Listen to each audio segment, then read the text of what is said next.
Bonjour, au sommaire de cette édition, tournée économique du chef de l'État Macky Sall à Kaffrine ce dimanche à Fatick et Kaolack. Hier, le chef de l'État a salué le bon comportement des cultures et invité les hommes d'affaires sénégalais à s'investir dans l'agro-business. Et puis inondation à Ziguinchor, le consortium des associations chinoises au Sénégal appuie 1800 familles impactées dans la région de Ziguinchor. Le don a été réceptionné par le maire Abdoulaye Baldé. Crise au Grand Moulin de Dakar, l'intersyndicale condamne et dénonce le licenciement de 8 délégués. Elle menace d'aller en grève si la direction ne recule pas. Au Crédit Mutuel du Sénégal, les syndicalistes dénoncent le licenciement abusif et les recrutements de complaisance. La direction générale apporte des précisions. Voilà pour le sommaire, le développement dans un instant.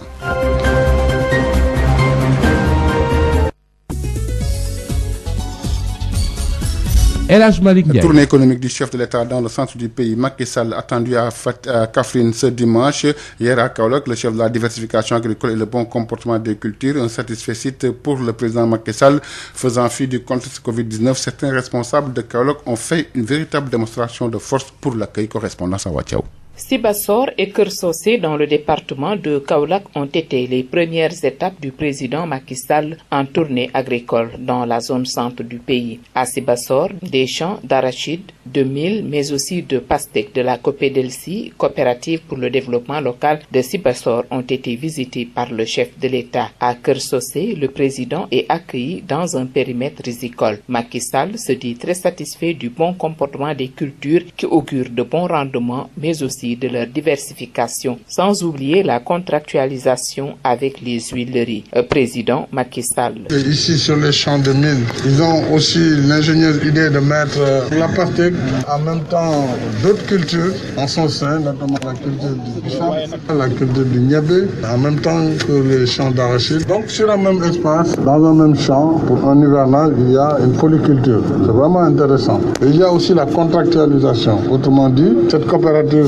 travaille avec la Sonacos qui devra acheter la production et qui, ça c'est extrêmement important, ça peut alléger ce que l'État fait de façon globale, mais les acteurs aussi doivent jouer leur partition. En tout cas, je suis très très satisfait de voir cette coopérative de Sibassor. Malgré ce contexte de Covid-19, les responsables de Kaolack ont rivalisé par des mobilisations. Modou Ndiaye Rahma, ambassadeur itinérant, Pape Mademba Biteye, directeur général de la Sénélec, Serigne Mboup, président de la Chambre de commerce, d'industrie et d'agriculture de Kaolack, Mariama Sarr, maire de Kaolack, ont chacun fait une véritable démonstration de force pour accueillir l'hôte du jour. Kaolack pour Sud FM, Awa Thiaw. Awa Thiaw, Agnor, le responsable politique de l'APR, par ailleurs directeur général de l'APROSI, s'en félicite et pense que le déplacement du chef de l'État peut régler les difficultés dans le bassin arachidier. Djib Mamadba, que nous écoutons, il est avec Mamadou Camara.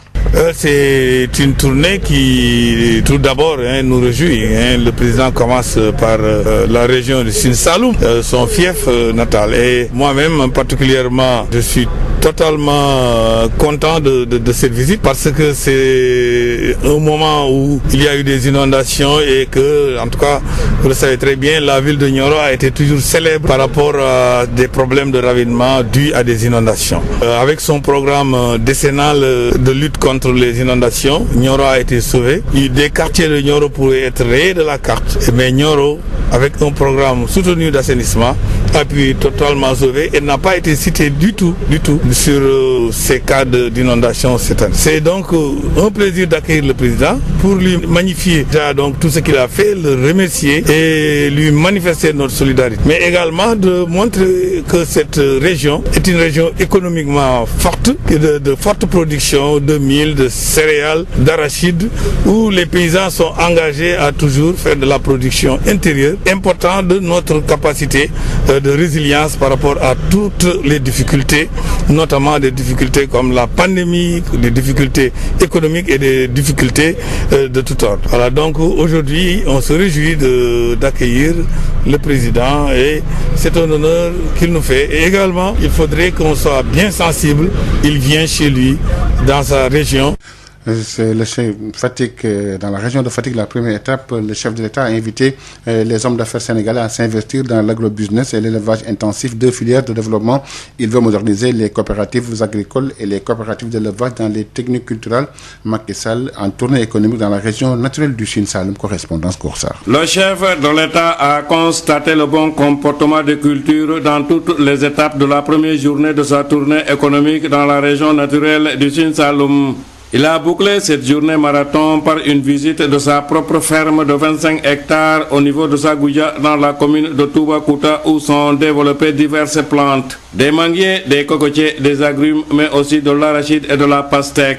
Occasion saisie par Macky Sall pour inviter les hommes d'affaires sénégalais à s'investir dans l'agrobusiness et l'élevage intensif de filières de développement. J'ai voulu, par animation et pour donner l'exemple, montrer que l'agriculture, c'est pas seulement l'affaire des paysans, l'affaire des agriculteurs. Montrer qu'il doit être possible de développer aussi des fermes modernes et surtout de développer une agriculture avec une haute valeur ajoutée. Et moi, j'invite encore une fois les hommes d'affaires sénégalais à s'investir dans ces filières, l'agriculture et l'agrobusiness, mais aussi l'élevage intensif. Il faut la modernisation des coopératives agricoles et les coopératives d'élevage dans les techniques culturelles par le renforcement des moyens du ministère de l'élevage. Nous avons lancé globalement la mécanisation, vous l'avez vu, partout où nous sommes passés, les tracteurs, le matériel agricole. Et je vais renforcer les moyens du ministère de l'Agriculture pour que les coopératives agricoles, les coopératives d'élevage puissent se moderniser dans les techniques culturelles,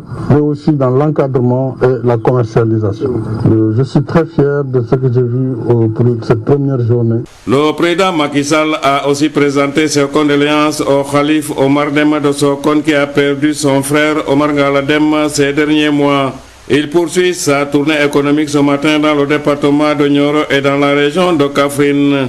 Ngor Sarr, Fatick, Sud FM. Ngor Sarr, cette tournée du chef de l'État intervient dans un contexte d'inondation. À Ziguinchor, le consortium des associations chinoises au Sénégal appuie 1800 familles impactées par les inondations. Le don a été réceptionné par le député-maire Abdoulaye Baldé qui salue cette initiative au micro de Ben Michel Kanfoudi. C'est un moment important pour nous et c'est le lieu de remercier très sincèrement l'association Wazai, le collectif des entrepreneurs chinois installés à Dakar, qui nous ont fait l'honneur par l'entremise de notre frère et ami Abdoulaye Diop de choisir notre ville à côté de la ville de Sédhiou pour venir surtout au soutien des populations qui sont frappées durement par les inondations. En cela, ils viennent soutenir l'État dans ses actions, parce que dans les jours qui viennent, l'État du Sénégal aussi viendra en aide à ses victimes. Mais l'association Wazai a joint l'acte à la parole et très rapidement ils sont venus à notre secours. Le don de l'association Wazai va toucher 1800 familles, 4000 masques et 40 thermoplaques que nos amis chinois ont amené avec eux pour nous remettre à la commune de Ziguinchor. Donc, ce don va nous permettre d'aider et de soulager en attendant l'arrivée de l'État, les familles qui sont les plus éprouvées. Il est 6h54 sur l'ensemble du réseau synchronisé de Sen Radio. Nous parlons tout à fait d'autre chose avec ce drame à Joal. C'est au quartier Noha, un jeune pêcheur tué par un voleur. La victime a été âgée d'une vingtaine d'années. Elle poursuivait le malfaiteur qui s'introduisait nuitamment dans la maison pour dérober un téléphone portable. Roué de coups de couteau, il a rendu l'âme. L'agresseur a été arrêté et placé en garde à vue à la gendarmerie Moustapha Sall. La victime est un pêcheur âgé d'une vingtaine d'années. Elle a été tuée par un voleur qui s'introduisait chez lui cette nuit. Après avoir crié au voleur, le jeune pêcheur poursuivait le malfaiteur qu'il a finalement poignardé à mort. Il l'a roué de coups de couteau sur la gorge et il a finalement rendu l'âme sur le coup. Le défunt habitait au quartier Nonar, c'est dans la commune de Joal-Fadiouth où il vivait avec sa famille. C'est la tristesse et la consternation dans la maison mortière. La dépouille du jeune pêcheur est transportée à l'hôpital de Grand-Bourg pour les besoins de l'autopsie. Son bourreau est connu dans la localité. Il est âgé de plus de 35 ans. Selon nos informations, l'agresseur pratiquait des activités de charlatanisme pendant longtemps dans le quartier. Il a été finalement arrêté par les éléments de la brigade de gendarmerie de Joal-Fadiouth. Son butin, qui était un téléphone portable, a été récupéré par les hommes en bleu. Moustapha Sall, Mbour, Sud FM. Moustapha Sall, je vous le disais au sommaire de cette édition, les syndicalistes du Crédit Mutuel du Sénégal déplorent le recrutement de complaisance et les licenciements abusifs qui prévaut au sein de cette entreprise. La signature de l'accord cadre de l'entreprise n'est toujours pas respectée. Ils interpellent la direction et le gouvernement du Sénégal. Un délai de 10 jours est donné par ce travail pour régler ce problème. Ils ont fait face à la presse hier, compte rendu à cette Gueiba. Ils sont 800 travailleurs du Crédit Mutuel du Sénégal à mettre sur la table un ultimatum avant d'entamer une grève de 72 heures. Abdoul Diop, secrétaire administratif SNT MECAC. Notre plan d'action, c'est déjà au bout de 10 jours, si le conseil d'administration ne trouve pas une solution, on va décréter une grève de 72 heures. Mais elle peut se transformer rapidement en une grève illimitée. Et puis, nous sommes en train de travailler à mettre dans le coup toutes les organisations du secteur, à savoir PAMECAS, Baobab et toutes les SFD, les réseaux, pour qu'on assure la jonction et défendre définitivement les préoccupations des salariés du secteur. L'origine des licenciements abusifs, les recrutements de complaisance notés au sein de l'entreprise, les travailleurs du Crédit Mutuel du Sénégal comptent porter ce combat. Et les principales revendications, c'est déjà le non-respect des engagements pris par la direction générale sur la plateforme revendicative qui avait été déposée à la direction du travail, qui a fait objet d'un préavis de grève qui est arrivé en expiration depuis le 13 août dernier. La direction générale s'était engagée à mettre en œuvre certains points de la plateforme. On avait mis en stand-by, mais aujourd'hui on s'est rendu compte qu'ils sont dans le dilatoire. Depuis la venue de cette nouvelle direction générale, on est à près de 35 licenciements qui sont pour la majorité abusifs. Ils ont lancé des appels à candidature, pour le moment 5, mais dans l'organigramme qui a été diffusé, c'est clair qu'ils ne vont pas chercher à recruter dehors moins de 10 directeurs. Ce que nous disons est clair, nous ne refusons pas l'expertise interne, mais tant que l'expertise existe dans l'entreprise, nous n'accepterons pas que l'expertise interne vienne. Le compte à rebours démarre donc ce samedi. Le conseil d'administration a donc 10 jours pour trouver solution à ces maux. Ces syndicalistes veulent une reprise des négociations. L'État du Sénégal est également interpellé dans cette affaire. Gueiba, la direction générale qui apporte des précisions, pas de licenciement abusif. Les personnes concernées ont été épinglées par des rapports d'inspection. Nous écoutons Amadou Jacques Diop, directeur général du Crédit Mutuel du Sénégal, avec Aïssata Gueiba. Et je me suis engagé sur une chose, à égalité de compétences, de favoriser la ressource interne. Mais je m'interdis de restreindre en tout cas les possibilités de l'établissement pour tout simplement faire plaisir à X ou Y personnes ou à quelconque syndicat. Je suis formel, c'est tous les cas, c'est une trentaine de personnes. Toutes ont été épinglées par des rapports d'inspection qui ont reconnu leur implication, leur culpabilité totalement engagés dans le cadre d'opérations où ils se seraient servis de manière indue sur les avoirs, soit de la maison ou les avoirs de clients. Voilà, donc moi je me le dis clairement, il y a un rendez-vous qui est pris avec eux pour mardi. Et ce rendez-vous fait partie du calendrier périodique qu'on déroule avec. Et sur la dernière question, c'est-à-dire la révision de l'accord d'entreprise, là également, ce que les syndicalistes n'ont certainement pas dit, il y a des travaux qui ont été engagés et que moi-même j'ai présidé et que j'ai lancé au démarrage des travaux de révision de l'accord d'entreprise. Et ça fait plusieurs mois que, sur proposition de la direction générale, qu'on les a invités à construire un comité paritaire composé de 5 représentants de la direction générale et 5 représentants des délégués du personnel pour discuter de chaque aspect de cet accord d'entreprise. Cette brève internationale au Mali, depuis le coup d'État du 18 août, la communauté économique des États de l'Afrique de l'Ouest a décidé de suspendre ses échanges financiers et commerciaux avec le Mali, à l'exception des produits de première nécessité. Cet embargo partiel n'est pas complètement appliqué, mais la CEDEAO menace d'un embargo total. Cette fois-ci, si la junte qui a pris le pouvoir ne nomme pas d'ici mardi prochain un président et un premier ministre civil, une perspective redoutée notamment par les commerçants qui importent des produits de la Côte d'Ivoire. Pour eux, les conséquences se font déjà sentir. Il est 7h sur l'ensemble des réseaux synchronisés de Sen Radio. C'est la fin de cette première édition de Sud Matin. Khadija vous retrouve dans quelques instants pour la première édition de Sud Matin à wolof.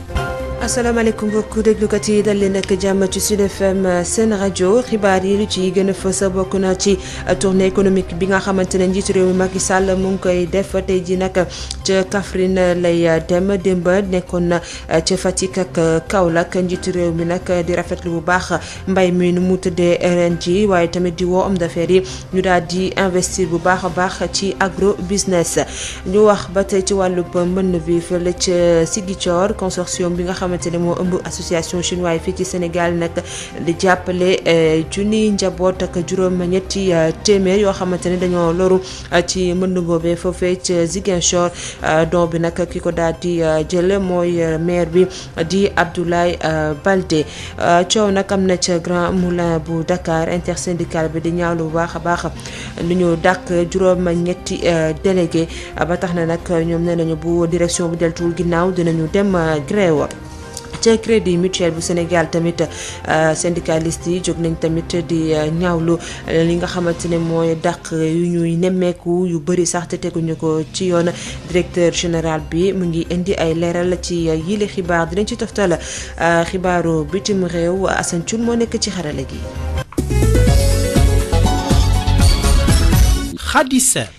mbokk yi ñu ngi leen di dalal jàmm xibaar yi dañu koy dooree ak tournée économique bi nga xamante ne njiitu réew mi Macky Sall mu ngi koy def moom nag li nga xamante ni mooy mbay bi nu mu tëddee fi mu nekk ni mu ngi koy rafetlu bu baax a baax ndax gis na ne baax na la ki nga xamante ne nag mooy njiitu réew mi Macky Sall nee na même bu fekkee ne sax ne mbas mi di Covid 19 mu ngi fi taxaw yenn responsable yi Kaolack yi def nañu wane nañu seen bopp bu baax a baax ci wàllub tertu gi dañ ci ànd ak Awa Thiaw.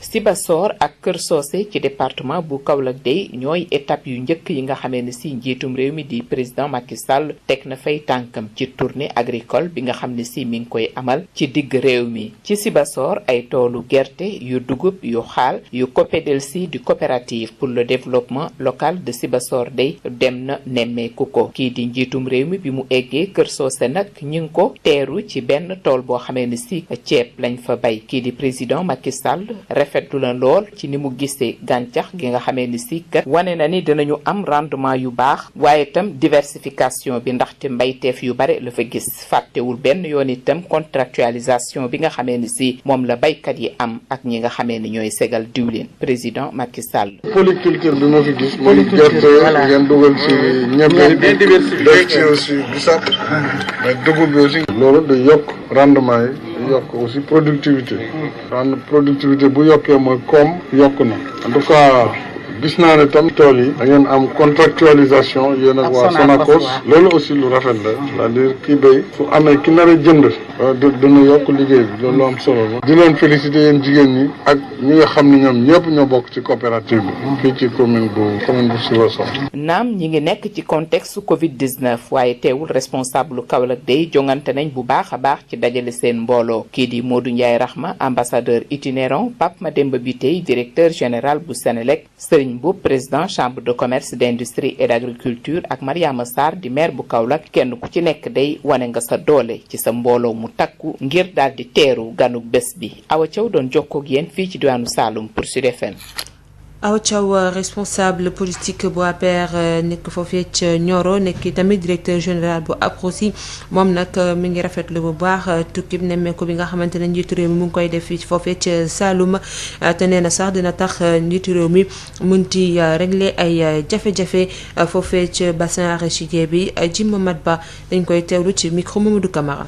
waaye dañu kontaan président ñëw fii nga xam ne moom mooy région Sine Saloum fii mooy dëkkam Fatick Kaolack Nioro Kaffrine dëkkam la su ñëwee fii aussi ñun dañ ci kontaan man particulièrement man mi nga xam ne dama ko doon invité Nioro bi ñu amee difficulté yooyu muy ñëw dans le cadre de l'IDN l'initiative de développement de Nioro bi ma doon diriger mu ñëwoon gis ravinement yi te diggoon ñu defal ñu dara bi ko yàlla joxe nguur bi mu fajal ñu ko ba Nioro tey en tout cas nekkatul ci problème mu ravinement yi bu yàgg suñ doon taw Nioro lañ daan gën a tudd parce que dafa daan am problème ravinement ay quartiers yëpp quartier yu bëri ñu na leen noon rayer de la carte waroon leen toxal loolu amatul donc programme bi nga xam ne mu ngi ko taxawal bi mu ñëwee bees pour lutter contre mbënd mi programme boobu daal à Nioro moom am na réussite totale parce que Nioro ren tudduñ ko ci am na nag ñu ci tudd ñu bëri mais def na lu bëri ci programme boobu dina continuer comme ni mu ko defee Nioro donc daal dañuy ñëw di ko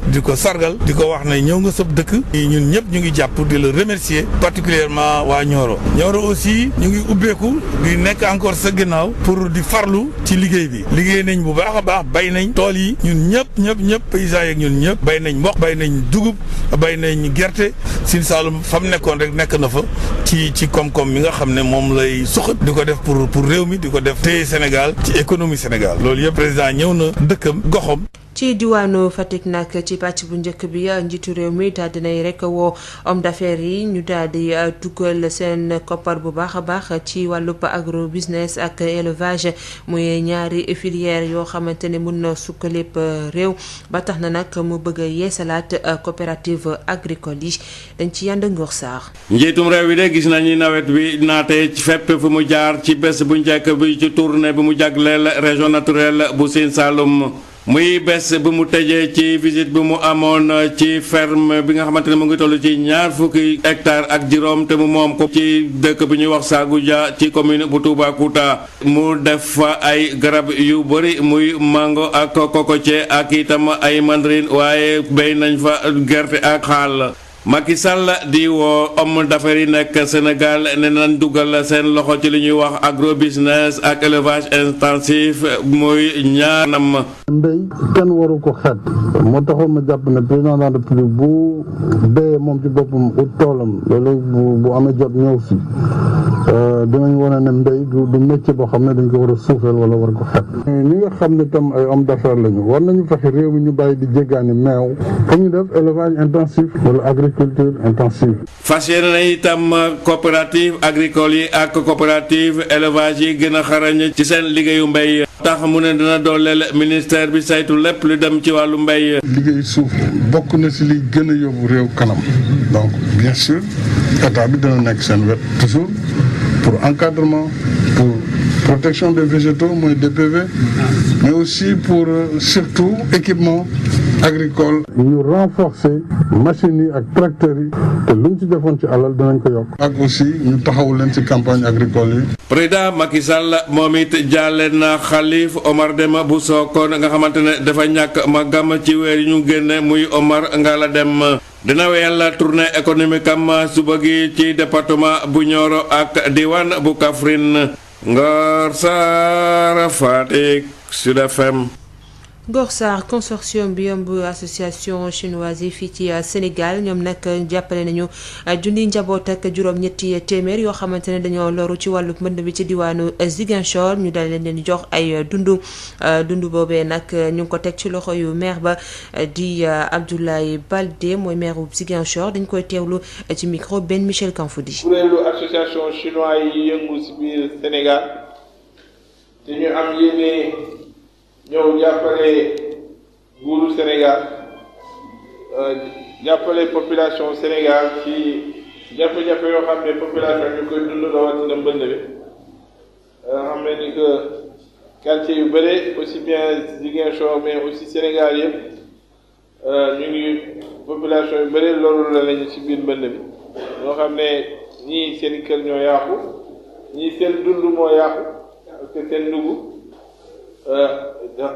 taw bi bu daanalee seen kër dafay yóbbaale lépp koo xam ne moom la ñu waroon lekk donc ci kaw loolu dañu am yéene xalaat ne dañu dimbalee waa Sénégal yemuñu ci ceeb rek dañ fi indaale aussi juróom-ñaari téeméer litre diwlin ñaari junni ak juróomi téeméer canette boisson yokk ci 4000 masques mooy ñeenti fukk thermoflash yoo xam ne dinañ ko jëmbal pour bàyyi ñu ko fi ñu aussi dinañ ko jéem a distribuer ci hôpitaux yi ci poste de santé yi pour que nit ñi mën ko jëfandiku. ñu wax ci drame bi nga xamante ne am na si Joal Fadiouth ci quartier noonu muy ab sàcc boo xamante ne nag moo daal di faat ab nappkat moom nag mi amoon ci ay ñaar fukki at mu ngi doon topp sàcc boobu nga xamante ne dafa duggoon seen kër ngir rek sàcc ab téléphone si la de daal di koy cam paaka mu daal di ñàkk bakkanam agresseur bi nag gendarmerie daal di koy teg loxo foofu ca Joal Moustapha Sall. ki ñu faat moom ab xale lu góor la dib nappkat war a am lu toll ci ñaar fukki at moom daal ab sàcc moo ko daal di jam mu daal di ñàkk bakkanam biig ci guddi yi gannaaw ba ñu yuuxoo sàccee la ngóor si rek daw di ko topp bi mu koy topp nag def ko te ñaawteef boobulee daal di koy jam paaka bi mu ko jamee paaka ñaari yoon ci put gi ci la daal di ñàkk bakkanam ca saasi moom nag mi nga xamante ne moo ñàkk bakkanam mi ngi dëkkoon ci quartier bii ñuy wax Nonaar fii ci diwaanu Joal Fadiouth moom nag ak njabootam fii la ñu dëkk njaboot gi sax fi mu toll nii njàqarek tiis la ñu fa gën a nemmeeku waaye nag néewum boobulee nga xamante ne gone googulee nga xamante ne moom moo faatu di woon ab nappkat néewum boobu yóbbu nañ ko ci hôpital bu Grand Mbour ngir rek daal di koy saytu def autopsie bi ki ko faat nag moom xam nañ ko bu baax a baax ci diwaan gi war naa am lu toll ci fanweeri at jàpp ci fanweeri at ak juróom bu ñu sukkandikoo ci ay xabaar daal ñu daal di wax ne daal moom daal ci affaire ñaan yooyu maanaam ci affaire mbirum xarga foofa ci mbirum maaman daal la daan yëngu moom ndax fi nu toll nii ñi nga xamante ni ñooy gendarme yi Joal Fadiouth di takk der yi teg nañ ko loxo gannaaw ba ñu nangoo li nga xamante ni moom la doon sàcc di ab téléphone portable Moustapha Sall Mbour Sud FM. Moustapha Sall ñu wax ci wàllub syndicaliste yu nekk ci Crédit Mutuel du Sénégal ñoom nag di ñaawlu recrutement yaama neex yi waaye tamit dàkk yu bëri fa nga xamante ne ñu ngi koy nemmeeku ci këru liggéeykaay ga signature accord bi nga xamante ne def nañ ko foofee ci entreprise bi ba tey kenn respecté wu ko ba tax na nag ñoom liggéeykat yi di woo direction bi waaye tamit gouvernement bu Sénégal ñu daal di ci andi leeral ba tax na daal dinañ leen di jox ab délai bu fukki fan ngir rek ñu daal di régler bi les situations buñ ko deful nag dinañu rek indi foofee jafe-jafe wax nañu sax dinañu dem ci grève ci ñetti fan dañoo démb rek lañ doon amal ab conférence de presse CNTS dañ koy Aïssatou Gueye Ba moo fa teewoon. tollu nen ci juróom-ñetti téeméer liggéeykat Crédit Mutuel bu Sénégal daal di may nag kii di conseil d'administration lu toll ci fukki fan ngir mën a ut pexe ci seeni jafe-jafe laata ñi tàmbale grève ñetti fan. Abdoul Diop mooy secrétaire administratif STN MECAT. fii ak fukki fan bu conseil d'administration bi réglé wul problème bi dañu décréter une grève de 72 heures renouvelable mais duñ fa yem ñu ngi liggéey à assurer la jonction de tout le secteur de la microfinance pour ñu mën a porter toutes les revendications des salariés de cette corporation là. li ko andi nag di ay dàkkaate yu bëri wala dem di uti ay personnel feneen fudul fii ci bërëbu liggéeykaay bi di Crédit Mutuel du Sénégal liggéeykat yi na nag duñ ci dal te duñu bàyyi mu sedd dinañ rek xeex ngir am lu ñu bëgg. direction générale bi fi ñëw dañ nekk di def ay recrutement de complaisance ñañ fi fekk dañ leen bëgg a beddi teg leen ca gannaaw jël une bande de copains bëgg leen indi teg leen suñu kanam loolu nag duñ ko may kenn. ñu ngi installé dilatoire ci firnde rek accord d'entreprise bu ñuy gouverner jeex na depuis 2017 tey ñu ngi septembre 2020 direction générale mënul def dara pour ñu réviser accord d'entreprise boobu benn. deuxièmement direction générale bi fi nekk bañ jógee administration provisoire ba léegi dàq nañ 35 personnes.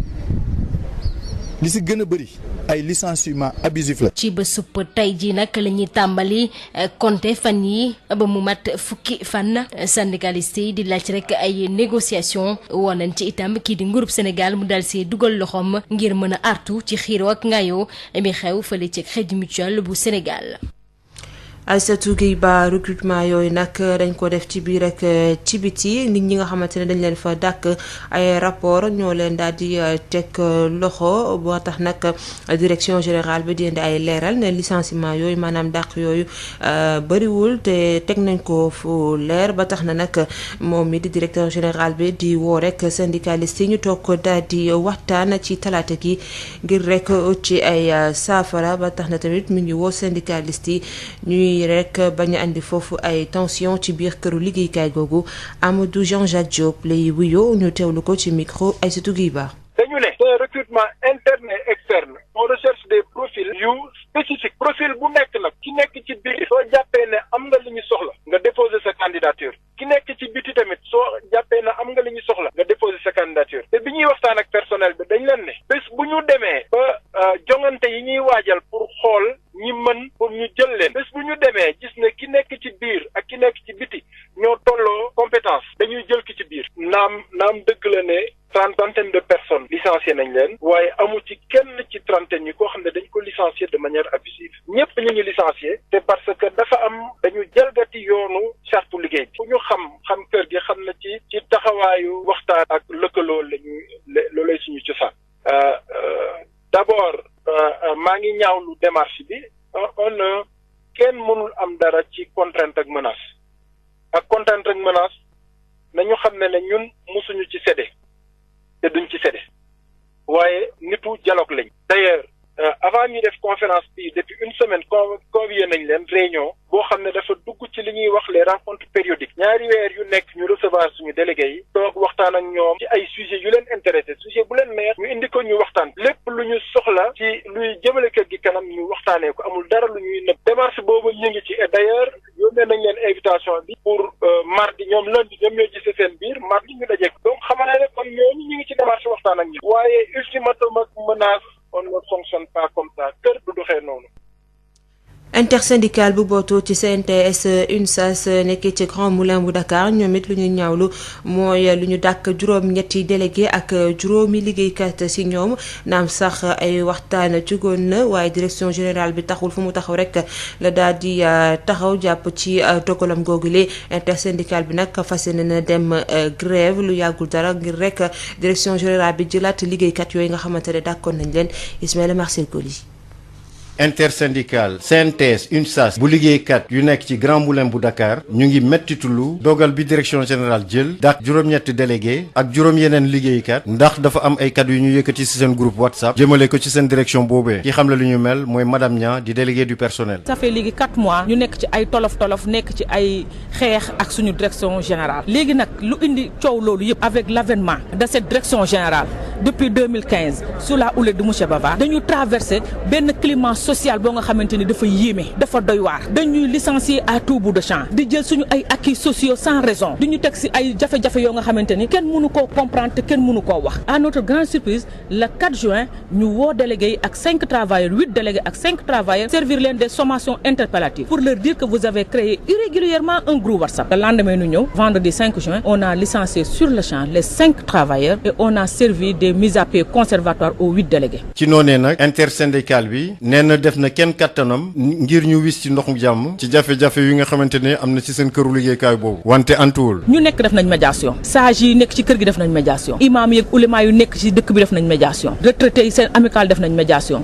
ay personnes de bonne volonté sax jóge nañ feneen ñëw def médiation direction ni ñett du bouger d'un iota. ginnaaw bi ñu nemmeekuwee tekkaral kilifa direction bi lee intersyndical bi dàqul dem ci grève niki ñaari fukki fan ak ñeent ak ñaari fukki fan ak juróom ci weer bi ñu ne. soit ñu réintégrer les 5 soit on va partir en grève la semaine prochaine parce que lii tamit mënul continuer harcèlement bi dafa yàgg biir Grand Moulin ñu ngi fas yéene dem concrètement le 24 ak le 25 incha allah semaine prochaine jeudi vendredi et jeudi y aura un sitting devant l'entreprise bu soobee suñ borom. ñu fàttali leen ne nag dogal bi ñu jël ngir dàq juróom-ñetti délégué ak juróom liggéeykat ñoo ngi ko jël niki juróom fan ci weeru juin bi ñu génn intersyndical bi mi ngi dànkaafu cëpp ki nga xamante ne mi ngi jéem a yàq seen liggéey ne duñ ko bàyyee noonu. xibaaru bitim réew.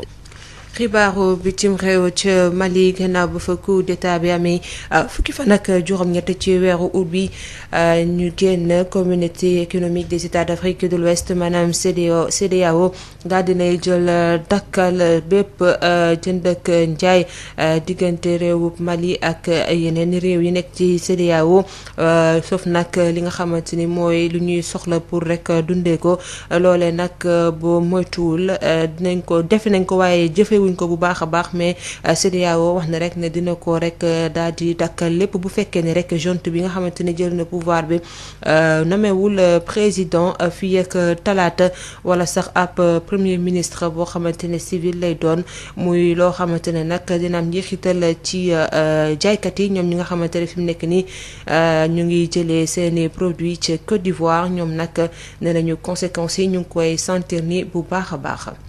mbokk yi fi la ñuy yem ak yéen ci xibaar yi fii kay simili El Hadj Malick Ndiaye dina fi teewaat ngir xibaar yi ci kàllaamay tubaab ñu ngi leen di jaajëfal Assane Thioune mi nekkoon ci xarala gi. Sud Matin. El Hadj Malick Ndiaye. Bonjour, Sud Matin, deuxième édition, tournée économique du chef de l'État dans le centre du pays, Macky Sall, attendu aujourd'hui à Kaffrine et à Nioro.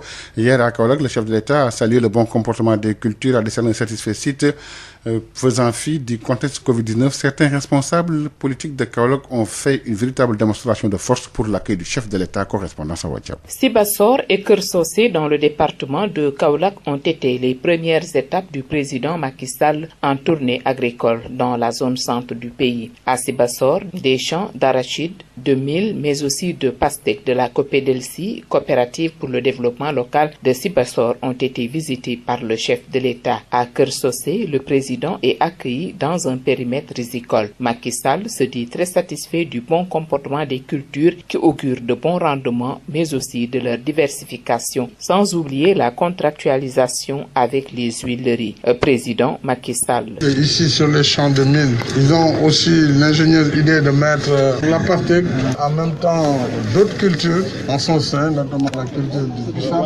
la culture du niébé, en même temps que les champs d'arachide. Donc sur un même espace, dans un même champ, pour un hivernage, il y a une polyculture. C'est vraiment intéressant. Et il y a aussi la contractualisation. Autrement dit, cette coopérative travaille avec la Sonacos qui devra acheter la production et qui, ça c'est extrêmement important, ça peut alléger ce que l'État fait de façon globale, mais les acteurs aussi doivent jouer leur partition. En tout cas, je suis très très satisfait de voir cette coopérative de Sibassor. Malgré ce contexte de Covid-19, les responsables de Kaolack ont rivalisé par des mobilisations. Modou Ndiaye Rahma, ambassadeur itinérant, Pape Mademba Biteye, directeur général de la Sénélec, Serigne Mboup, président de la Chambre de commerce, d'industrie et d'agriculture de Kaolack, Mariama Sarr, maire de Kaolack, ont chacun fait une véritable démonstration de force pour accueillir l'hôte du jour. Kaolack pour Sud FM, Awa Thiaw. Awa Thiaw, c'est le chef de l'État donc attendu aujourd'hui à Kaffrine et à Nioro, où le responsable politique de la PR, par ailleurs directeur général de la PROSI, s'en félicite et pense que le déplacement du chef de l'État peut régler les difficultés dans le bassin arachidier. Du Mamadou que nous écoutons avec Mamadou Kamara. C'est une tournée qui, tout d'abord, nous réjouit. Le président commence par la région de Sine Saloum, son fief natal. Et moi-même, particulièrement, je suis totalement content de cette visite parce que c'est un moment où il y a eu des inondations et que, en tout cas, vous le savez très bien, la ville de Nioro a été toujours célèbre par rapport à des problèmes de ravinement dus à des inondations. Avec son programme décennal de lutte contre les inondations, Nioro a été sauvé. Des quartiers de Nioro pourraient être rayés de la carte, mais Nioro, avec un programme soutenu d'assainissement, a pu totalement sauver et n'a pas été cité du tout sur ces cas d'inondation cette année. C'est donc un plaisir d'accueillir le président pour lui magnifier déjà donc tout ce qu'il a fait, le remercier et lui manifester notre solidarité, mais également de montrer que cette région est une région économiquement forte, de forte production de mil, de céréales, d'arachides, où les paysans sont engagés à toujours faire de la production intérieure, important de notre capacité de résilience par rapport à toutes les difficultés, notamment des difficultés comme la pandémie, des difficultés économiques et des difficultés de tout ordre. Voilà, donc aujourd'hui, on se réjouit d'accueillir le président et c'est un honneur qu'il nous fait. Et également, il faudrait qu'on soit bien sensible. Il vient chez lui, dans sa région. Dans la région de Fatick, la première étape, le chef de l'État a invité les hommes d'affaires sénégalais à s'investir dans l'agrobusiness et l'élevage intensif, deux filières de développement. Il veut moderniser les coopératives agricoles et les coopératives d'élevage dans les techniques culturelles Ngoursar. Le chef de l'État a constaté le bon comportement des cultures dans toutes les étapes de la première journée de sa tournée économique dans la région naturelle du Sine Saloum. Il a bouclé cette journée marathon par une visite de sa propre ferme de 25 hectares au niveau de Sagouja dans la commune de Toubacouta où sont développées diverses plantes, des manguiers, des cocotiers, des agrumes, mais aussi de l'arachide et de la pastèque. Occasion saisie par Macky Sall pour inviter les hommes d'affaires sénégalais à s'investir dans l'agrobusiness et l'élevage intensif, deux filières de développement. J'ai voulu, par animation et pour donner l'exemple, montrer que l'agriculture, c'est pas seulement l'affaire des paysans, l'affaire des agriculteurs. Montrer qu'il doit être possible de développer aussi des fermes modernes et surtout de développer une agriculture avec une haute valeur ajoutée. Et moi, j'invite encore une fois les hommes d'affaires sénégalais à s'investir dans ces filières, l'agriculture et l'agrobusiness, mais aussi l'élevage intensif. Il vaut la modernisation des coopératives agricoles et les coopératives d'élevage dans les techniques culturelles par le renforcement des moyens du ministère de l'élevage. Nous Nous avons lancé globalement la mécanisation, vous l'avez vu, partout où nous sommes passés, les tracteurs, le matériel agricole. Et je vais renforcer les moyens du ministère de l'Agriculture pour que les coopératives agricoles, les coopératives d'élevage puissent se moderniser dans les techniques culturelles, mais aussi dans l'encadrement et la commercialisation. Je suis très fier de ce que j'ai vu pour cette première journée. Le président Macky Sall a aussi présenté ses condoléances au Khalif Omar Dema de Sokone qui a perdu son frère Omar Ngalla Dema ces derniers mois. Il poursuit sa tournée économique ce matin dans le département de Nioro et dans la région de Kaffrine. Ngor Sarr, Fatick, Sud FM. Ngor Sarr, cette visite du chef de l'État dans le centre du pays intervient dans un contexte d'inondation. À Ziguinchor, le consortium des associations chinoises au Sénégal appuie 1800 familles impactées par les inondations dans la commune de Ziguinchor. Un kit alimentaire composé de riz, d'huile, de boissons, entre autres. Le don a été réceptionné par le député maire Abdoulaye Baldé que nous écoutons au micro de Ben Michel Kanfoudi. C'est un moment important pour nous. Et c'est le lieu de remercier très sincèrement l'association Wazai, le collectif des entrepreneurs chinois installés à Dakar, qui nous ont fait l'honneur, par l'entremise de notre frère et ami Abdoulaye Diop, de choisir notre ville à côté de la ville de Sédhiou pour venir surtout au soutien des populations qui sont frappées durement par les inondations. En cela, ils viennent soutenir l'État dans ses actions, parce que dans les jours qui viennent, l'État du Sénégal aussi viendra en aide à ses victimes. Mais l'association Wazai a joint l'acte à la parole et très rapidement ils sont venus à notre secours. Le don de l'association Wazai va toucher 1800 familles, 4000 masques et 40 thermoflash. Nos amis chinois ont amené avec eux pour nous remettre à la commune de Ziguinchor. Donc, ce don va nous permettre d'aider et de soulager en attendant l'arrivée de l'État, les familles qui sont les plus éprouvées. Sud FM. Drame à Joal-Fadiouth, c'est au quartier Noha, un jeune pêcheur tué par un voleur. La victime est âgée d'une vingtaine d'années. Elle poursuivait le malfaiteur qui s'introduisait nuitamment dans la chambre pour dérober un téléphone portable. Roué de coups, il a rendu l'âme. L'agresseur a été arrêté et gardé à vue à la gendarmerie. Moustapha Sall. La victime est un pêcheur âgé d'une vingtaine d'années. Elle a été tuée par un voleur qui s'introduisait chez lui cette nuit. Après avoir crié au voleur, le jeune pêcheur poursuivait le malfaiteur qu'il a finalement poignardé à mort. Il l'a roué de coups de couteau sur la gorge et il a finalement rendu l'âme sur le coup. Le défunt habitait au quartier Nonar, c'est dans la commune de Joal-Fadiouth où il vivait avec sa famille. C'est la tristesse et la consternation dans la maison mortière. La dépouille du jeune pêcheur est transportée à l'hôpital de Grand-Bourg pour les besoins de l'autopsie. Son bourreau est connu dans la localité. Il est âgé de plus de 35 ans. Selon nos informations, l'agresseur pratiquait des activités de charlatanisme pendant longtemps dans le quartier. Il a été finalement arrêté par les éléments de la brigade de gendarmerie de Joal-Fadiouth. Son butin, qui était un téléphone portable, a été récupéré par les hommes en bleu. Moustapha Salembourg, Sud FM. Moustapha Sall, les syndicats du Crédit Mutuel du Sénégal déplorent les recrutements de complaisance et les licenciements abusifs qui prévaut au sein de cette entreprise. La signature de l'accord de l'entreprise n'a pas été respectée. Ils interpellent la direction générale et le conseil d'administration. Ils ont fait face à la presse hier, compte rendu à cette Gueiba. Ils sont 800 travailleurs du Crédit Mutuel du Sénégal à mettre sur la table un ultimatum avant d'entamer une grève de 72 heures. Abdou Diop, secrétaire administratif SNT MECAC.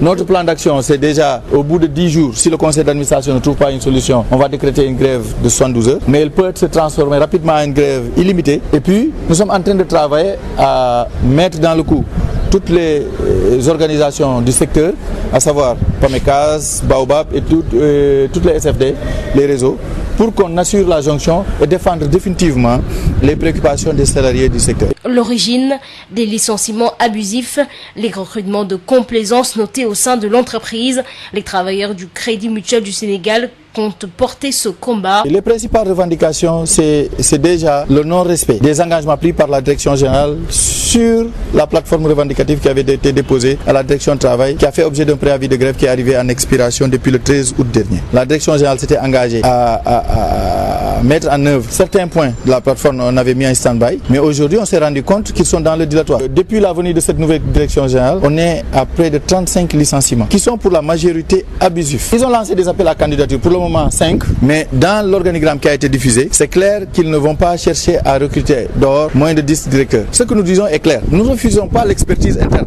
Mais tant que l'expertise existe dans l'entreprise, nous n'accepterons pas que l'expertise interne vienne. Le compte à rebours démarre donc ce samedi. Le conseil d'administration a donc 10 jours pour trouver solution à ces maux. Ces syndicalistes veulent une reprise des négociations. L'État du Sénégal est également interpellé dans cette affaire.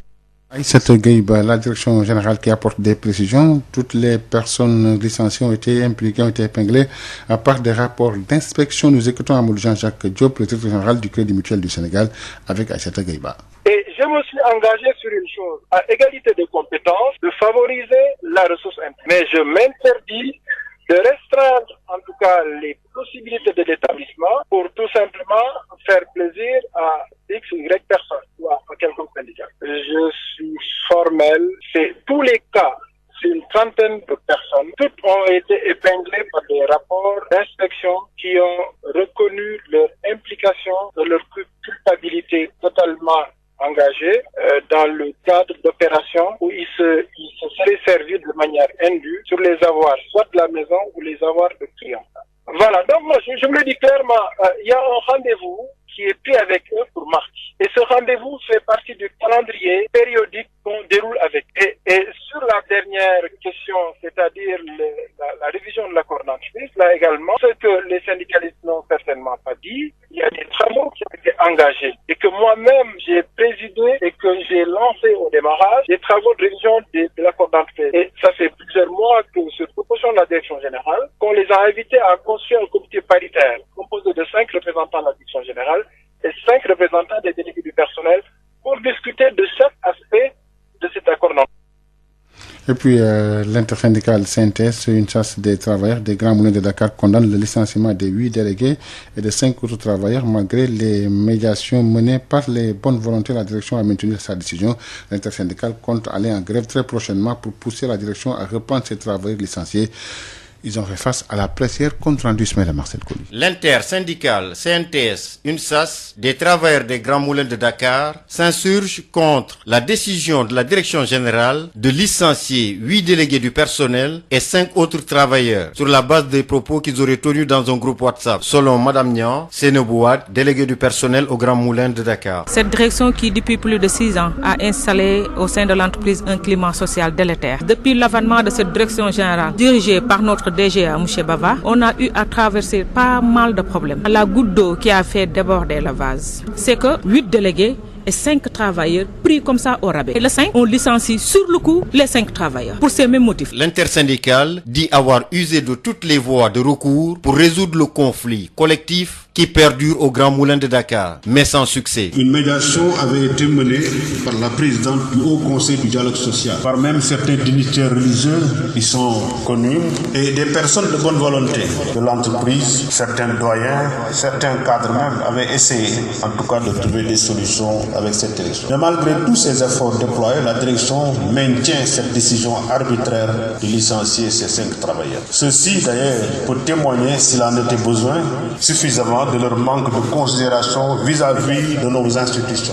Face au mutisme de la direction, l'intersyndicale compte aller en grève le 24 et le 25 septembre prochain. On va y aller en grève parce qu'on croit que c'est la seule voie du salut pour la réintégration de nos 100 camarades licenciés abusivement.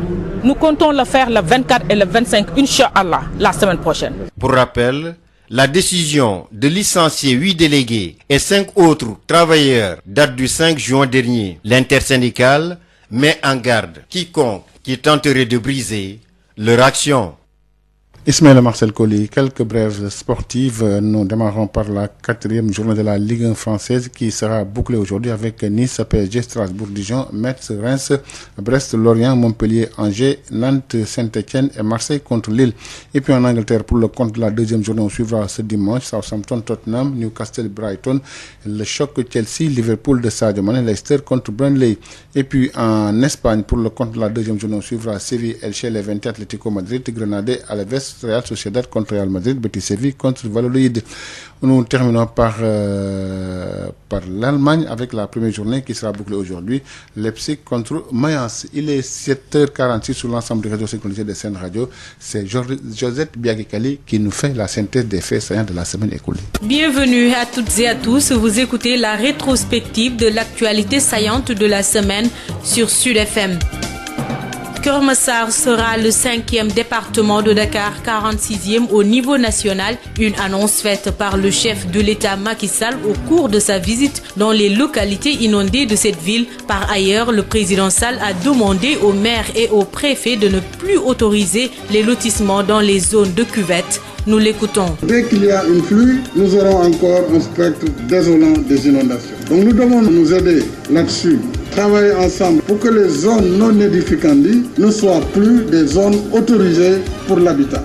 C'est ça qui permettra de donner un sens aux actions que nous sommes en train de mener. Énormément de ressources ont été injectées et nous allons continuer à le faire. Puisque de façon globale, le département de Pékin est dans des zones de marécage. Quand vous reprenez les anciennes cartes, toutes ces zones étaient des zones de marécage. Mais nous pouvons faire de l'assainissement et nous le ferons, Inch'Allah. Et l'autre point que je voudrais dire à l'endroit des populations de Keur Massar, c'est que j'ai décidé, compte tenu de l'ensemble des problèmes qui sont là dans cette zone, la population, les problèmes d'assainissement et d'urbanisation, maintenant de faire de Keur Massar un nouveau département. Et depuis plusieurs années d'ailleurs nous y travaillons. Et je demanderai au ministre en charge des collectivités territoriales, au ministre de l'Intérieur également, de travailler avec les autorités administratives, avec les élus, les maires de Pékin, de Guédiawaye, de Rufisque, pour voir la cohérence territoriale pour le futur nouveau département de Keur Massar. Dans ce sillage, mise en place à l'Assemblée nationale d'une mission d'information pour établir un rapport en 6 semaines sur le dossier des inondations et le plan décennal de lutte contre les inondations. Cette mission est composée de 15 députés de toutes les sensibilités politiques du Parlement. Amadou Moustapha Dian.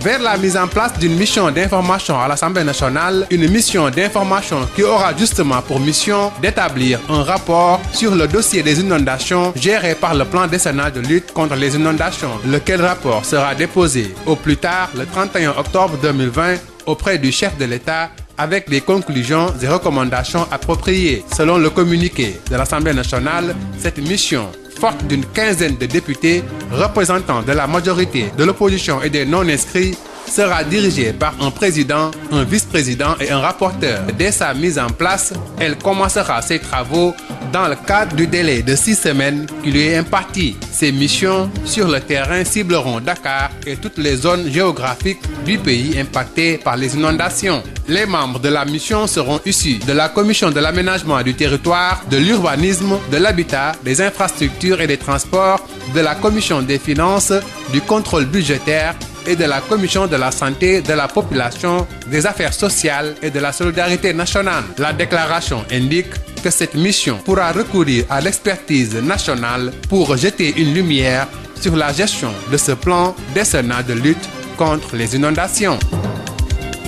Levée de toutes les restrictions dans le secteur des transports en commun, des mesures qui avaient été prises dans le cadre de la lutte contre la Covid-19. Les chauffeurs peuvent désormais faire le plein de leur véhicule en utilisant les places debout, mais devront impérativement faire respecter le port de masque. Thierno Birahim Aou, directeur du CETUD. Comme partout au monde, il y a une levée progressive des contraintes sur les transports publics. Maintenant, relativement à l'arrêté, c'est que nous revenons à une situation où les véhicules de transport public peuvent exploiter avec le nombre de places autorisées. Ça veut dire pour les bus et les minibus, les places assises et les places debout sont autorisées. Les opérateurs ont cependant l'obligation de fermer les portes. C'est garanti par rapport au nombre de places debout qui sont autorisées à bord. Ils ont aussi l'obligation de faire le nettoiement désinfectant du véhicule de transport une fois au moins par jour et en gare classiquement les mesures d'hygiène et de sécurité édictées par le ministère de la Santé sont respectées. Il reste que ce point est extrêmement important, le port de masque est obligatoire pour l'ensemble des passagers à bord. Justice à présent, Lamine Diack condamné à 4 ans de prison dont 2 ans avec sursis et une amende de 500 000 €. L'ancien président de l'athlétisme mondial est reconnu coupable de corruption passive sur le versement de pots de vin des athlètes russes. Une décision de la justice française que rejettent les avocats de Lamine Diack qui comptent bien la contester. Maître Simon Ndiaye. Nous vous annonçons tout de suite que la défense de M. Diack va faire appel de cette décision. Cette décision est une décision qui est injuste, inhumaine. Elle est injuste. Le tribunal a cherché à faire dans le politiquement correct, a voulu se servir de M. Diack comme étant un bouc émissaire. En lisant cette décision, le tribunal nous a montré que il n'a fait que épouser de façon entière la thèse du parquet. Aucun élément présenté par la défense n'a été écouté. Toutes les thèses du parquet ont été épousées sans recul. Alors que le parquet, à la fin du réquisitoire, avait dit « j'ai des doutes », aujourd'hui nous avons un tribunal qui n'a plus de doutes. Le tribunal a des certitudes. Nous avons noté plusieurs incohérences, notamment quand on nous dit qu'il y a eu financement de campagne, mais que dans le même temps on reconnaît qu'on n'a vu aucune trace de ce financement-là. On nous dit qu'il y a abus de confiance, que 15 millions de dollars auraient été détournés par le biais de contrats. Mais ceux qui ont signé le contrat ne sont pas mis en cause. Les bénéficiaires du contrat ne sont pas mis en cause. Ceux qui travaillent avec M. Diack, il n'y en a aucun qui est poursuivi dans le cadre du marketing. Cela est profondément injuste. Nous trouvons que cette justice a voulu faire de la morale et non pas du droit, et c'est dangereux. Toujours dans cette affaire, son fils Pape Massata Diack est condamné à 5 ans de prison et une amende d'1 million €. Un verdict qui ne surprend guère son avocat, Maître Moussa Sarr, qui va faire appel et assure que toutes les voies de recours seront épuisées. Ce n'est pas une surprise pour moi. J'avais déjà indiqué au moment du procès que cela ne présageait de rien de bon. Dans un procès pénal, lorsqu'on empêche à un prévenu d'exercer les droits de la défense en empêchant à ses avocats de se déplacer sur place pour assurer la défense de ses intérêts, il est clair que ce procès n'est ni juste ni équitable. Et dans le cadre de cette affaire, si vous vous rappelez bien, nous avions demandé au tribunal correctionnel de Paris, en raison du coronavirus qui nous empêchait de nous déplacer, de renvoyer l'affaire. Et le tribunal l'avait refusé. La suite, c'est que nous allons interjeter immédiatement appel. Et l'appel est suspensif. En interjetant appel, Pape Massata Diack bénéficie toujours de la présomption d'innocence parce que l'appel est suspensif de la décision de condamnation. On va épuiser toutes les voies de recours internes en France et au besoin, comme nous l'avions dit, nous irons à la Cour européenne. Ça veut dire que nous irons jusqu'au bout en usant de toutes les ressources que nous donne la loi. On n'exclut absolument rien pour défendre notre client. C'est cet élément qui met fin à la rétrospective des faits marquants de l'actualité de la semaine sur Sud FM Sen Radio. Rendez-vous dimanche prochain. El Hadj Malick Ndiaye. Il est 7h55, c'est la fin de cette édition de présentation signée la Malick. La partie technique était assurée par Assane Thioune. Khady Sène vous retrouve à 8h pour le poursuite du matin, deuxième édition en Wolof. Lorsque les autres visent Dakar, nous allons plus loin. Sud FM vous installe au cœur du Sénégal. Toute la différence est là, sur Sud FM. Sud FM. Il est 8h. Sud Matin. Khady Sène. asalaamaaleykum mbokk yi dal leen nag jàmm ci Sud FM seen rajo bu fekkee ne yéen ñuy soog a dab ñu ngi ci ñaareelu pàcc Sud Matin xibaar yi ci wolof dañu koy dooree ak tournée économique bu njiitu réew mi nga xamante ne ni kii démb ma nga woon ca diwaanu Saloum moom nag mi ngi kontaan loolu ci mbay bi nu mu tëddee ren di te nag foofee ca Kaolack tertu dañ ko tertu bu am solo naam sax ci jamonoy mbas la ñu nekk responsable politique ya daal nañuy dajale seeni nit Awa Thiaw. Sibassor ak Kër Socé ci département bu Kaolack day ñooy étape yu njëkk yi nga xamee ne si njiitum réew mi di président Macky Sall teg na fay tànkam ci tournée agricole bi nga xam ne si mi ngi koy amal ci digg réew mi. ci Sibassor ay toolu gerte yu dugub yu xaal yu COPEDELSI di coopérative pour le développement local de Sibassor day dem na nemmeeku ko kii di njiitum réew mi bi mu eggee Kër Socé nag ñu ngi ko teeru ci benn tool boo xamee ne si ceeb lañ fa bay kii di président Macky Sall rafet rafetlu na lool ci ni mu gisee gàncax gi nga xamee ni si kat wane na ni dinañu am rendement yu baax waaye itam diversification bi ndaxte mbayteef yu bare la fa gis fàttewul benn yoon itam contractualisation bi nga xamee ni si moom la baykat yi am ak ñi nga xamee ni ñooy segal diwlin président Macky Sall. polyculture bi ma fi gis mooy gerte ngeen dugal ci ñebe bi def ci aussi bisab mais dugub bi aussi loolu day yokk rendement yi yokk aussi productivité productivité bu yokkee mooy koom yokk na en tout cas gis naa ne tam tool yi da ngeen am contractualisation yéen ak waa Sonacos loolu aussi lu rafet la c'est-à-dire kii béy su amee ki nar a jënd dina yokk liggéey bi loolu lu am solo la di leen féliciter yéen jigéen ñi ak ñi nga xam ne ñoom ñëpp ñoo bokk ci coopérative bi fii ci commune bu Sibassor. naam ñi ngi nekk ci contexte Covid-19 waaye teewul responsable Kaolack day jongante nañ bu baax a baax ci dajale seen mbooloo kii di Modou Ndiaye Rahma ambassadeur itinérant Pape Mademba Bitèye directeur général bu Sénélec Serigne Mboup président chambre de commerce d'industrie et d'agriculture ak Mariama Sarr di maire bu Kaolack kenn ku ci nekk day wane nga sa doole ci sa mbooloo mu takku ngir daal di teeru ganuk bés bi Awa Thiaw doon jokkoo ak yéen fii ci diwaanu Saloum pour Sud FM. Awa Thiaw responsable politique APR ci Nioro nekk tamit directeur général bu APROSI moom nag mi ngi rafetlu bu baax a baax déplacement wu njiitu réew mi foofee ca Saloum te nee na sax mën na tax mu daal di ci régler yeneen i jafe-jafe ji Mamad Ba ci micro Mamadou Camara.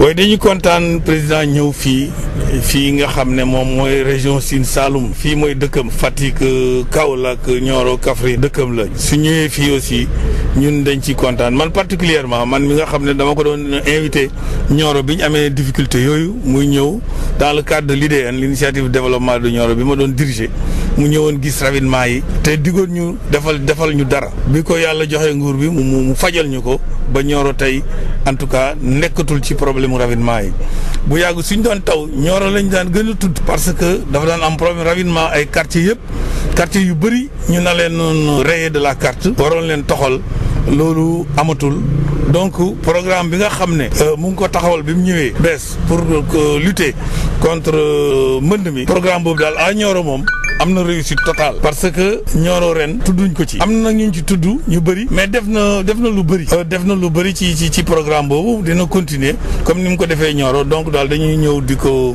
sargal di ko wax ne ñëw nga sab dëkk ñun ñëpp ñu ngi jàpp di la remercier particulièrement waa Nioro aussi ñu ngi ubbeeku di nekk encore sa ginnaaw pour di farlu ci liggéey bi liggéey nañ bu baax a baax bay nañ tool yi ñun ñëpp paysans yeeg ñun ñëpp bay nañ mboq bay nañ dugub bay nañ gerte Sine Saloum fa mu nekkoon rek nekk na fa ci koom-koom mi nga xam ne moom lay suqat di ko def pour réew mi di ko def téye Sénégal ci économie Sénégal loolu yëpp président ñëw na dëkkam goxam.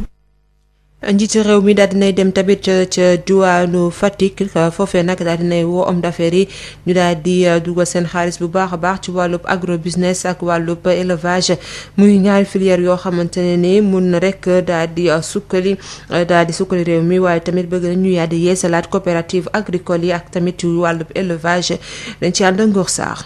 njiitum réew bi de gis nañu nawet bi naate ci fépp fu mu jaar ci bés bu njëkk bi ci tournée bi mu jagleel région naturelle bu Sine Saloum muy bés bu mu tëjee ci visite bi mu amoon ci ferme bi nga xamante ne mu ngi toll ci 20 hectares ak juróom te mu moom ko ci dëkk bi ñuy wax Sagoudia ci commune bu Toubacouta mu def fa ay garab yu bëri muy mango ak cocotier ak itam ay mandarine waaye béy nañ fa gerte ak xaal Macky Sall di woo homme d'affaires yi nekk Sénégal ne nañ dugal seen loxo ci li ñuy wax agro business ak élevage intensif muy ñaari filières yi nga xamante ne dafay jëmal réew kanam. mbéy kenn waru ko xeet moo taxoon ma jàpp ne président de la République bu béyee moom ci boppam ut toolam loolu bu amee jot ñëw fi dinañ wane ne mbéy du métier boo xam ne dañ ko war a suufeel wala war ko xeet. ñi nga xam ne tam ay homme d'affaires lañu war nañu fexe réew mi ñu bàyyi di jéggaani meew comme ñu def élevage intensif wala agriculture intensive. fas yéene na itam coopérative agricole yi ak coopérative élevage yi gën a xarañ ci seen liggéeyu mbéy. tax mu ne dina dooleel ministère bi saytu lépp lu dem ci wàllu mbéy. liggéeyu suuf bokk na si li gën a yóbbu réew kanam donc bien sûr état bi dina nekk seen wet toujours pour encadrement pour protection des végétaux mooy DPV mais aussi pour surtout équipement agricole. ñu renforcer machines yi ak tracteurs yi te luñ ci defoon ci alal danañ ko yokk. ak aussi ñu taxawu leen ci campagne agricole yi. président Macky Sall moom it jaale na Khalif Omar Deme bu Sokone nga xamante ne dafa ñàkk magam ci weer yi ñu génne muy Omar Ngalla Deme. dina wéyal tournée économique am suba gi ci département bu Nioro ak diwaan bu Kaffrine. Ngor Sarr Fatick Sud FM. Ngor Sarr ñu wax ci jëye gaam ca Joal Fadiouth ca quartier Nonard foofee nag ab sàcc moo daal di faat ab nappkat moom nag mu ngi tolloon ci ay ñaar fukki at mu ngi doon topp sàcc boobee gannaaw bu mu duggee seen kër doon sàcc ab téléphone portable ci la daal di ko jàmm paaka mu daal di ñàkk bakkanam agresseur bi nag gendarmerie daal nañ koy teg loxo foofee ca Joal Moustapha Sall. ki ñu faat moom ab xale lu góor la dib nappkat war a am lu toll ci ñaar fukki at moom daal ab sàcc moo ko daal di jam mu daal di ñàkk bakkanam biig ci guddi yi gannaaw ba ñu yuuxoo sàccee la ngóor si rek daw di ko topp bi mu koy topp nag def ko tu ñaawteef boobule daal di koy jam paaka bi mu ko jamee paaka ñaari yoon ci put gi ci la daal di ñàkk bakkanam ca saasi moom nag mi nga xamante ne moo ñàkk bakkanam mi ngi dëkkoon ci quartier bii ñuy wax Nonard fii ci diwaanu Joal Fadiouth moom nag ak njabootam fii la ñu dëkk njaboot gi sax fi mu toll nii njàq rek tiis la ñu fa gën a nemmeeku waaye nag néewum boobilee nga xamante ne gone googulee nga xamante ne moom moo faatu di woon ab nappkat néewum boobu yóbbu nañ ko ci hôpital bu Grand Mbour ngir rek daal di koy saytu def autopsie bi ki ko faat nag moom xam nañ ko bu baax a baax ci diwaan gi war naa am lu toll ci fanweeri at jàpp ci fanweeri at ak juróom bu ñu sukkandikoo ci ay xabaar daal ñu daal di wax ne daal moom daal ci affaire ñaan yooyu maanaam ci affaire mbirum xarga foofa ci mbirum maaman daal la daan yëngu moom tax fi nu toll nii ñi nga xamante ni ñooy gendarme yi Joal Fadiouth di takk der yi teg nañ ko loxo gannaaw ba ñu nangoo li nga xamante ni moom la doon sàcc di ab téléphone portable Moustapha Sall Mbour Sud FM. Moustapha Sall syndicaliste yi nekkee ci Crédit Mutuel bu Sénégal di ñaawlu recrutement yaa ma neex ak dàkk yu jaarul yoon ñu nemmeeku foofee ci këru liggéeykaay ba ñoom sax ne nañu accord yi nga xamante ne signé nañ ko kenn daal di koy respecté foofee ci entreprise bi ba tax na rek ñuy woo direction bi waaye tamit gouvernement bu Sénégal ñu daal di rek régler situation bi fukki fan lañ leen jox buñ ko daal di deful dinañu rek dem ci grève yu ñetti fan démb nag lañ doon amal ak janook taskatu xibaar yi ci NTS ay satuguy ba tollu nen ci juróom-ñetti téeméer liggéeykat Crédit Mutuel bu Sénégal daal di may nag kii di conseil d'administration lu toll ci fukki fan ngir mën a ut pexe ci seeni jafe-jafe laata ñi tàmbale grève ñetti fan Abdoul Diop mooy secrétaire administratif STN MECAC. fii ak fukki fan bu conseil d'administration bi réglé wul problème bi dañu décréter une grève de 72 heures renouvelable mais duñ fa yem ñu ngi liggéey à assurer la jonction de tout le secteur de la microfinance pour ñu mën a porter toutes les revendications des salariés de cette corporation là. li ko andi nag di ay dàkkaate yu bëri wala dem di uti ay personnel feneen fudul fii ci bërëbu liggéeykaay bi di Crédit Mutuel du Sénégal liggéeykat yi na nag duñ ci dal te duñu bàyyi mu sedd dinañ rek xeex ngir am lu ñu bëgg. direction générale bi fi ñëw dañ nekk di def ay recrutement de complaisance ñañ fi fekk dañ leen bëgg a beddi teg leen ca gannaaw jël une bande de copains bëgg leen indi teg leen suñu kanam loolu nag duñ ko may kenn. ñu ngi installé dilatoire ci firnde rek accord d'entreprise bu ñuy gouverner jeex na depuis 2017 tey ñu ngi septembre 2020 direction générale mënul def dara pour ñu réviser accord d'entreprise boobu benn. deuxièmement direction générale bi fi nekk bañ jógee administration provisoire ba léegi dàq nañ 35 personnes. li si gën a bëri ay licenciement abusif la. ci bésub tey jii nag la ñuy tàmbali compter fan yi ba mu mat fukki fan syndicaliste yi di laaj rek ay négociation woon nañ ci itam kii di nguurub Sénégal mu dal si dugal loxoom ngir mën a artu ci xiiroo ak ngaayoo mi xew fële ci Crédit Mutuel bu Sénégal. Aïssatou Gueye Ba recrutement yooyu nag dañu ko jaarale ci yoon ci biir rek ci biti licenciement yu ñuy wax yooyu tamit lu ñu war a dàkk la ndax ay rapport moo leen teg loxo directeur général moo di directeur général bu Crédit Mutuel Sénégal moo andi yooyu lay leeral tey woo syndicaliste ñu daal di toog waxtaan Amadou Jean-Jacques Diop lay wuyoo dañ koy teewlu ak Aïssatou Gueye Ba. dañu ne c'est recrutement interne et externe on recherche des profils yu spécifiques profil bu nekk nag ki nekk ci biir soo jàppee ne am nga li ñu soxla nga déposer sa candidature ki nekk ci biti tamit soo jàppee ne am nga li ñu soxla nga déposer sa candidature te bi ñuy waxtaan ak personnel bi dañ leen ne bés bu ñu demee ba jongante yi ñuy waajal pour xool ñi mën pour ñu jël leen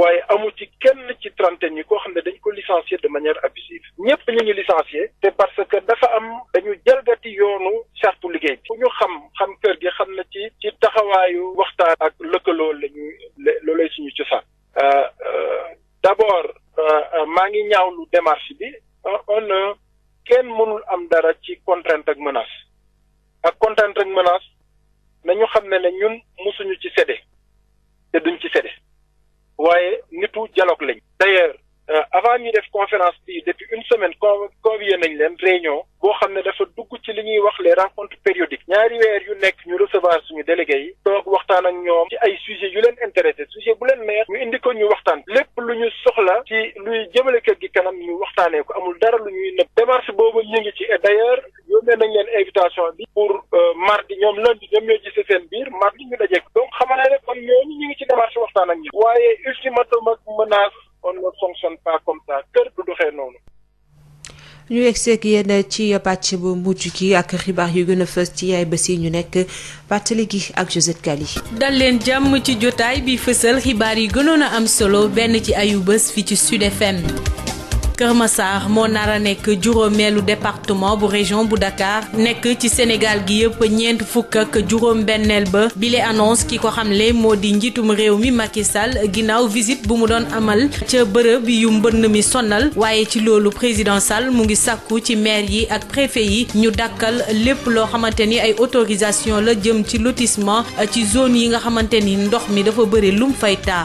ñu teewlu ay kàdduwam. bu ñu defee lii bu ñu demaat ci yeneen i xur di fa def ay dëkkuwaay parce que ndox moom fu mu daan jaar saa yu ndox ñoo defa lay jaar kon dinañu fexe ba lii ñu engagé ko mu am solo programme national la nag kon du gox bi rek parce que am na yeneen gox yu am jafe-jafe su ko defee fii ak mois d'octobre dinañu pare lépp luy préparation pour que ñu tàmbali liggéey bi ñaareelu mbir bi ma leen bëggoon wax tey mooy Kër Massar xam naa jafe-jafe yi fi nekk d'abord mbooloo mi fi yeewoo bés bu ne nekk na lu jéggi dayoo boo koy comparé ak li des ci biir Sénégal kon nag Kër Massar laaj na ma taxawu bu bees moo tax ma ne fas yéene naa ñu def ko département boobu nag faaw ñu xool yan commune ñoom la ñuy boole ngir mu nekk département Kër Massar xam naa ne ay études am na waaye dinañu continuer ci lu gaaw waxtaan ak maire yi waxtaan ak population yi waxtaan ak kilifa aada yi ak du diine pour xool yan cohérence yan commune ñooy mën a ànd ak commune bu Kër Massar ngir former le nouveau département de Kër Massar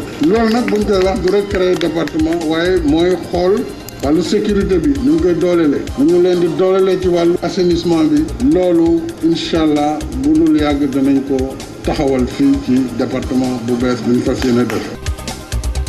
ñu desandi ci boobee mbir ba tey ndax ca pencum ndaw réew ma teg nañu ab commission d'information boo xamante ni war na teg ab rapport ci juróom-benn ci ayu bés ngir benn dossier ñeel mbënn mi ak it plan décennal bii di xeex wàllu mbënn mi boobee commission ñu ngi xamle ni fukk ak juróom ci ay député yoo xamante ni ci parti politique yi nekkee ci parlement bi yépp ñoo ci bokk Amadou Moustapha Dieng.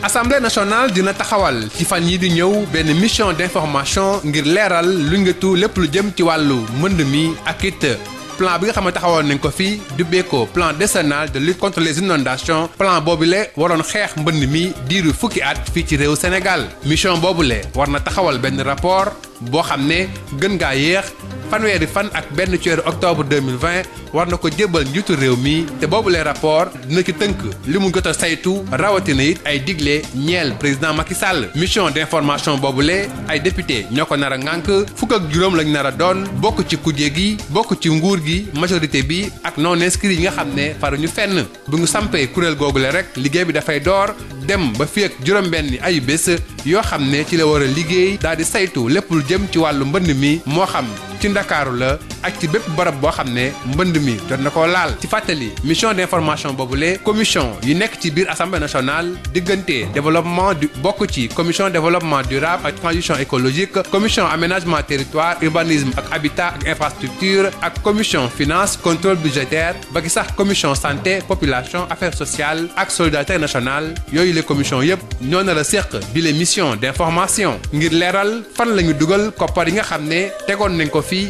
diiru fukki at ngir xeex mbënd mi fii ci réew Sénégal.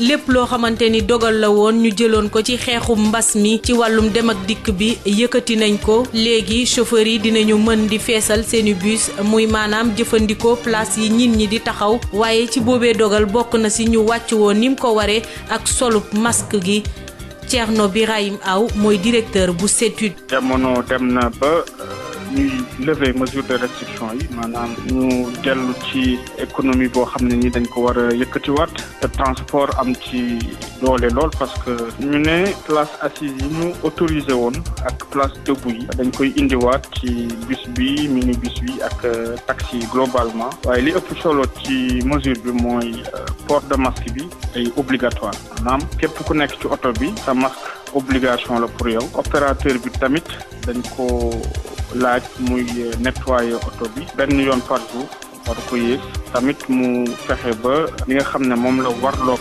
ñiy dawal ñiy contrôler ñi di receveur mu jox leen équipement yi nga xam ne mooy tax feebar bi tamit ñu continuer di ko xeex ci loolu nërmee moo taxit dinañ dellu ci place assise yi ak place debout sàkku tamit ci ku nekk muy sol masque te respecter geste barrière. ci wàllum yoon Lamine Diack tëj nañ ko ñeenti atu kaso ci ñaar yoo xamante ni du ko tëdd ak tegaale ko ab amende 500 000 euros moom mi fi nekkoon njiitum athlétisme mondial jàpp nañ ni liñ koy tuumaal ci wàllum njuuj njaaj gi moo ko def bile dogal nga xamante ni justice bu réewum France joxe na ko ay avocat d'accorduñ ci di xamle ni xeex bi day wéy ci ñoom ñu teewlu ci maître Simon Ndiaye. Nous vous annonçons tout de suite que la défense de monsieur Diack va faire appel. ñu yëgal leen léegi ne avocat yu layoon Lamine Diack dañuy ñaan ndappel ci bile atte bile jaarul yoon te du njaaxaanaay te wegul sax jëmmi doomu adama ci boppam looloo tax ñun dañuy ñaan ndappel di xam ne atte bi tax jaarul yoon moo di tribunal bi dafa toppin bu jéggi dayoo li nga xam ne loolu la parquet bi doon laaj tribunal bi dafa mel ni yaraange ak yeddaate la bëggoon def daal di koy jaarale ci bile atte bu ñu jàngee atte bi dañuy gis ne dafa topp benn par benn li parquet bi doon laaj benn kàddu boo xam ne défense bi wax na ko dégluwuñu ko lépp daal dañoo tënku ci li nga xam ne loolu la parquet bi waxoon te moo ne day bi ñu jeexalee layoo yi parquet bi dafa waxoon ne ay layoo moom am na ay xel ñaar wala jeexi jaaxa ci mbir yi waaye tey tribunal moom li mu attee dafa mel ni lu ko wér te wóor la am seetlu nañ ci atte bi ay mbir yoo xam ne yu bëri yoo xam ne jaarul yoon benn bu ñu naan am na financement campagne koppar yu dugal ci campagne yi waaye ba léegi waxuñu kenn wala fenn foo xam ne mën nañu dut baaraam teg fa suñu loxo ne foofu la xaalis bi jaar ñaar nee nañu it am na xeetu wuruj maanaam abus de confiance waaye foofu la it jëm ci wàllu 15 millions de dollars waaye contrat yooyu ñi ko siifee kenn tegu leen ci yoon ñi nga xam ne ñi ngi liggéey ak monsieur Diack boobu ba léegi kenn tegu leen ci yoon te it kenn deful leen benn enquête lii lépp di firndeel ne ay la yéen atte bi moom jaarul yoon moo tax ñu ne tey tribunal bi dafa bëggoon def xeetu yaraange waaye teguwul ci yoon attewul li nga xam ne mooy dëgg jëm ci wàllu mbir mi looloo tax ñun bañuñu atte bi te dañu leen d'appel. Nous allons contester cette décision en faisant appel. ci boobee mbir ba tey doomam ji di Pape Massata Diack moom daan nañ ko juróomi atu kaso tegaale ko ab amende boo xamante ni 1 million ci euro la bile verdict nag bu ñu sukkandikoo ci kenn ci ay avocat di maître Moussa Sarr bettu ko waaye lu si mënti am dinañu def appel te it lépp loo xamante ni dinañ ko soxla ngir mën a setal deru Pape Massata Diack dinañ ko def ñu teewlu maître Moussa Sarr. mais bettuñu dogal bi bettuñu xam nga nit ki boo ko tuumalee ba pare tere ñi ko war a layool ñu ñëw taxaw ko layal ko mooy naroo jàmm ma ne la ñun dañoo bind tribunal correctionnel de Paris ne ndax mbas mi mënuñu dem Paris kon dañuy ñaan ñu dàq ko pour ñu mën a fekkee layoo bi taxaw suñu client ñu bañal ñu ko kon bu tribunal bi bañalee ay avocat Pape Massata loolu mooy tribunal bi narul jàmm waaw dañuy def appel te boo defee appel ci procédure dafay tënk dogal bu njëkk kon ba léegi Pape Massata day bénéficier de li ñuy wax présomption d'innocence kon dañuy def immédiatement appel ñun lépp lu ñu yoon may pour ñu taxawu Pape Massata Diack suñu client won cour d'appel won justice française ne liñ koy tuumal amul danañ ko def bu jaree ñu demaat ci yeneen këru attekaay yi gën a kowe yi tamit danañ ko def donc duñu bàyyi dara. fii la ñuy ndar képpee jotaayu xibaar yi gënoon a am solo benn ci ayu bés fii ci Sud FM seen rajo dig daje dibeer bi di ñëw. Khady Sène.